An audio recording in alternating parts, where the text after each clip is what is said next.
கோவை சரவணப்பட்டி பகுதியில் உள்ள குமரகுரு கல்லூரியில் உயிரி தொழில்நுட்பத்துறை சார்பாக 2 நாள் நடைபெறும் பயோ இண்டஸ்ட்ரி கருத்தரங்கத்தின் துவக்க விழா நிகழ்ச்சி நடைபெற்றது. இதில் பல்வேறு துறை தலைவர்கள் பங்கேற்றனர்.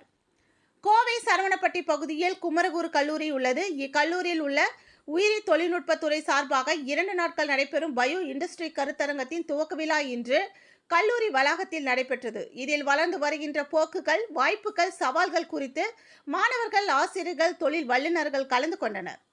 உயிரி மருந்து மற்றும் உயிர் தகவியல் துறையில் புதுமைகள் குறித்து விவாதிக்கப்பட்டது. இந்த நிகழ்வில் KCD பயோடெக்னாலஜி துறை தலைவர் டாக்டர் வினோக ஸ்டீபன் ராபில் வரவேற்புரையாற்றினார். சிறப்பு விருந்தினராக ஓவியா மெட்சப் நிறுவனத்தின் தலைமை செயல் அதிகாரி டாக்டர் விஜய் வெங்கட்ராமன் ஜனரதன், சக்தி சுகரஸ் நிறுவனத்தின் தரக்கட்டுப்பாட்டு மூத்த பொது மேலாளர் ஆசிஸ் மாண்டலிக், குமரகுரு நிறுவனங்களின் வியூக திட்டமிடல் அலுவலர் டாக்டர் ரகுபதி ஆகியோர் கலந்து கொண்டு இத்துறை சார்ந்த பல்வேறு விளக்கங்களை மாணவர்களுக்கு எடுத்துரைத்தனர். மாணவர்கள் மத்தியில் டாக்டர் விஜய் வெங்கட்ராமன் கூறுகையில், பயோ பார்மாசியூட்டிகல்ஸ், பயோ ஐடி, பயோ சேவைகள் மற்றும் விவசாய உயிரி தொழில்நுட்பம் ஆகியவைகள் உள்ள பல்வேறு முன்னேற்றங்கள் மற்றும் கண்டுபிடிப்புகள் தொழில்துறைக்கு தேவையான முக்கிய பங்காக உள்ளது. அத்தகைய தேவைக்கு இன்றைய கல்வி முறை சிறந்த கருவியாக உள்ளது.